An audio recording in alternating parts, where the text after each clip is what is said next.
तुम्हाला सुद्धा बघून असंच वाटत असेल ना की आपण पुरणपोळी तयार केलेली आहे. नाही हो, ही आपली नेहमीची पुरणपोळी नाही आहे बरं का. आज आपण ओल्या नारळाची पुरणपोळी तयार केलेली आहे. नारळी पौर्णिमा विशेष तुम्ही सुद्धा नक्की ट्राय करून बघा. त्याच्यासाठी इथे मी 1 वाटी मैदा आणि 1 वाटी गव्हाचं पीठ घेतलेलं आहे आणि थोडंसं चिमूटभर मीठ घालून घ्यायचं. पाणी घेतलेलं आहे आणि हळद घालून घ्यायचा अर्धा चमचा. मिक्स करून थोडं थोडं पाणी घालून आपल्याला कणिक भिजवून घ्यायचे.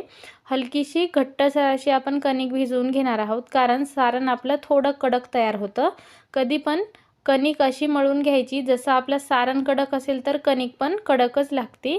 त्याच्यानंतर इथे मी 2 वाट्या नारळाचा चव घेतलेला आहे. नारळाचा कालपट भाग असतो ना, तो काढून घ्यायचा, नाही काढला तरी चालेल. 2 वाट्या नारळाच्या चवसाठी इथे मी बारीक चिरून घेतलेला 1 वाटी गूळ घेतलेला आहे.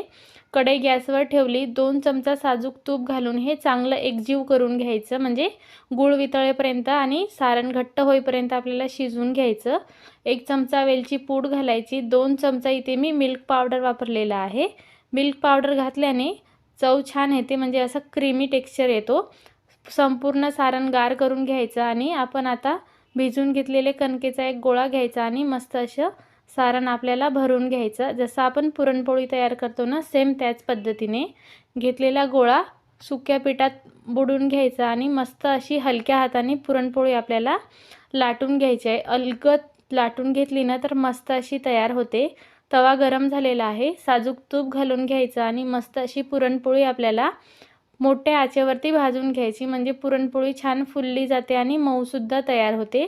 भरपूर असं साजूक तूप घालून घ्यायचं. तूप नसेल घालायचं तर तेलाचा वापर केला तरी चालेल. मस्त अशी खरपूस पुरणपोळी आपण भाजून घेतलेली आहे. तुम्ही नक्की एकदा ट्राय करून बघा.